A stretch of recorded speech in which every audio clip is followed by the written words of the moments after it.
flamenco fever, Gaudi's crazy architecture, and the famous Mediterranean sun. This is what we always think of when we think of Spain, isn't it? But in recent years, Spain has become the talk of the town not only for its culture, but also for its economy. What happened to this country, which has been characterized by crises for years, to become the fastest growing economy in Europe today? Look, it grew by 1.2% in 2023 and 3.2% in 2024. This is well above the EU average, and this momentum is still continuing as we enter 2025. The first thing that comes to mind is, of course, tourism. With more than 94 million foreign visitors in 2024, the country hardly slept. Hotels are full, restaurants are packed, the entertainment sector is alive, but the secret is not only in the coastal towns. The real difference is the radical post-pandemic reforms. Youth unemployment has fallen by nearly 20% thanks to flexible contractual arrangements in the labor market. The banking sector has been revitalized and loans have started to flow more easily. Investments in digital transformation, infrastructure, and green energy have accelerated with 140 billion euros from the European Recovery Fund. And exports, electric car batteries, white goods, Spanish agricultural products, all are in serious demand around the world. Olive oil and wine exports are breaking record after record. On the energy side, things are also going well. Low costs and fast-growing renewable investments are strengthening the industry. All these factors combine to make Spain no longer just a tourist destination. It is becoming Europe's new economic star. But the real question is this growth really permanent, or is it just a temporary surge? In a moment, we will discuss in detail the driving forces behind this upswing and the unseen risks. Your help motivates me a lot while making these videos. Don't forget to like the video and subscribe to the channel before watching the video.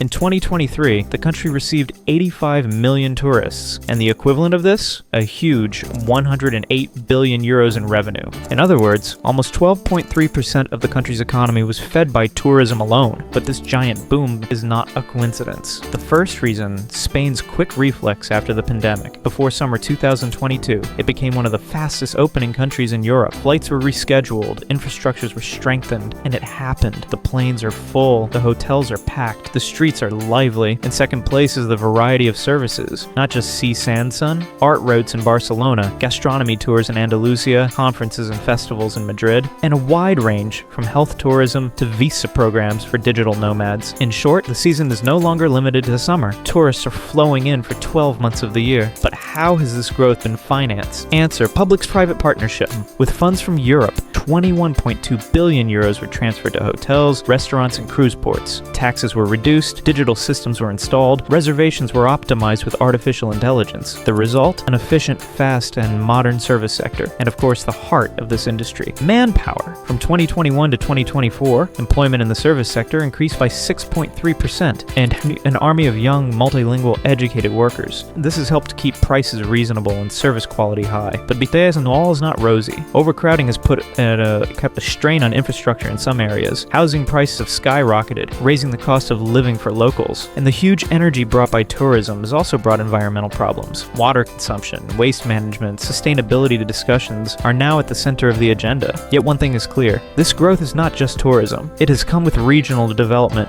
job growth, and a service revolution. Spain is no longer the land of the sun. It is now the service giant of Europe.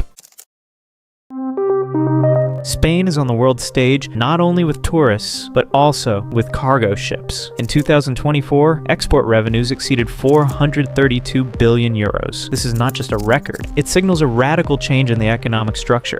First, the old heroes return to the stage. The automotive sector is back in gear. 73 billion euros of vehicle exports came from a leap in electric vehicle battery production. Spanish factories are now producing technology, not just assembly. And this has significantly reduced dependence on the German-French axis. Not just automotive, white goods, machinery, agricultural products, and exports of olive oil, wine, and citrus fruits total 28 billion euros. And these products are no longer just local, but branded. Thanks to geographical indication labels, Spanish farmers earn more and rural employment increases. But this success is not limited to products. 4 major reforms are behind it. Ports modernized. The ports of Bilbao, Valencia, and Algeciras are fully automated. This increased the speed of shipment of goods by 17%. Load faster, win faster work. The supply chain was made flexible. Having learned from the crisis, companies made multi-source raw material agreements from both Asia and Europe. In other words, a resilient structure was established, no longer dependent on a single source. Clustering policies are in place. Producers in niche areas such as ceramics, paper, and biopharmaceuticals were brought together. Economies of scale were achieved in these sectors with government support. The result? Less cost, more exports. Digitalization and R&D. Online platforms were established for exporters and e-logistics systems were integrated. This digital breakthrough resulted in an additional 3.5% increase in export volume. All of these steps have almost revitalized Spain's industry. In 2024, industry accounted for 17.2% of GDP. Factories are running at almost full capacity, over 82%, but like any success story, it is fragile. Rising energy costs, rising protectionism around the world, and the economic slowdown in Europe, all these threaten this growth story. Yet there is a clear picture. Spain is no longer just beaches and sangria. It is a manufacturing economy growing with high technology, digitalization, and exports.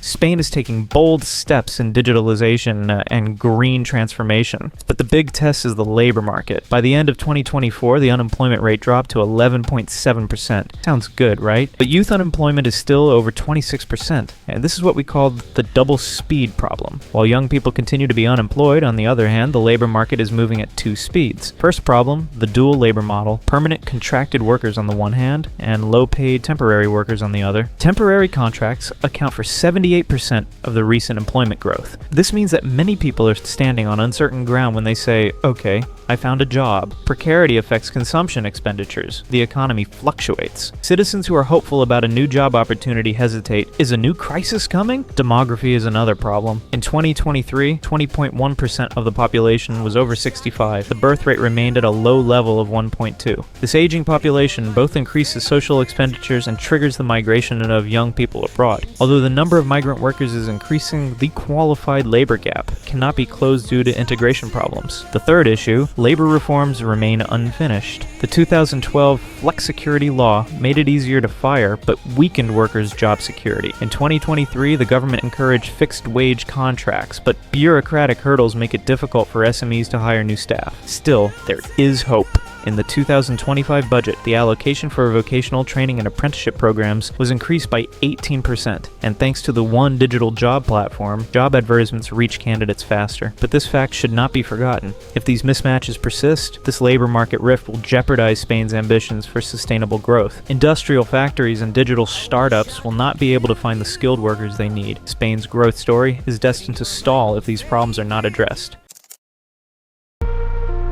Despite the push for tourism, exports, and digitalization, fiscal policy and financial discipline, the backbone of the Spanish economy, are increasingly in question. In 2024, Spain's budget deficit rose to 4.1%, exceeding the 3% limit agreed by the European Union. At the same time, public debt climbed to 110.1% of GDP, a heavy burden. So how did this happen? There are four main reasons. Excessive spending pressure. The €52 billion supplementary budget announced for post-pandemic recovery, infrastructure investments, and social support packages boosted the economy in the short term, but tax revenues did not increase as much, widening the deficit. Low tax revenues and lack of structural reforms. At 36.2% of GDP, Spain's tax revenues are still below the EU average, the rich are not taxed enough, and VAT evasion is around 17%. In other words, the money entering the state coffers is limited. ECB policies and borrowing costs. The European Central Bank raised interest rates to 4.0% to contain inflation. As a result, Spanish bond yields went up to 3.85%. So borrowing has become more expensive. Both the private sector and local governments are hesitant to invest. External debt promise and market confidence. Investors increase the risk premium when they do not see sustainable fiscal policy. In 2024, Spain's 10-year bonds yielded 85 basis points more than Germany's. The market expects permanent and decisive austerity measures from future governments. The result? Excessive deficits, low tax collection, and rising interest costs make Spain vulnerable. Without fiscal discipline, compliance with EU macroeconomic rules will be difficult, while private sector access to credit will be restricted. In other words, fiscal policy and financial stability are critical crossroads for Spain's future.